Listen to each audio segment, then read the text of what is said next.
បងប្អូនទីក្រុមនឹងទីរាប់អានបាទថ្ងៃនេះសិននាំម៉ាស៊ីនបូមទឹកមួយទឹកជប៉ុនមួយទឹកជប៉ុនស្អាតមែនចា៎បាទសាំងសុតហើយទំហំទៅយក2ហ៊ុនកន្លះបាទចូល2ហ៊ុនកន្លះចេញ2ហ៊ុនកន្លះណាហើយកម្លាំងរុញបាន30ម៉ែត្របាន30ម៉ែត្រ130លីត្រក្នុង1នាទីសមត្ថភាពដែលបូមបានណាហើយម៉ាកនេះពណ៌បៃតងស្រស់តែម្ដងម៉ាកកាវ៉ាសាគីជាម៉ាកធន់ប្រើហើយបងធន់ប្រើណាហើយស្អាតមកទៅស្អាតម៉ាស៊ីនក៏ឆេះណែនផងដែរបាទស្អាត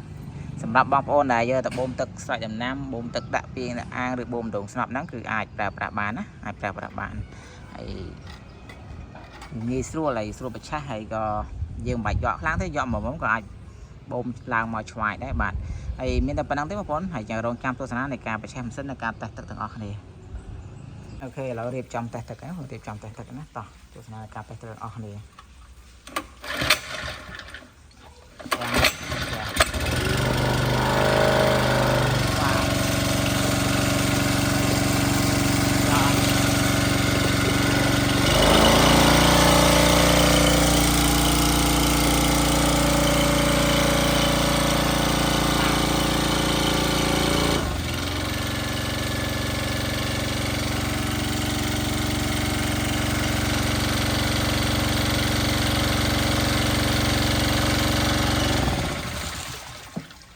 អូខេ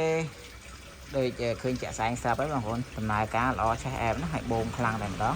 សម្រាប់បងប្អូនយកទៅបូមទឹកស្រោចដំណាំបូមទឹកដាក់ពីងដាក់អាងឬក៏បូមដងស្នប់អីហ្នឹងគឺអាចប្រើប្រាស់បានហើយបាទអញ្ចឹងមានតែប៉ុណ្្នឹងទេបងប្អូនចាប់អារម្មណ៍អាចចាក់ទៅមកបានតាមវីដេអូសាប់នៅក្នុងវីដេអូហ្នឹងឬនៅក្នុងចំណងជាងវីដេអូឬឆាតទៅเพจក៏បានសូមអរគុណសូមជម្រាបលា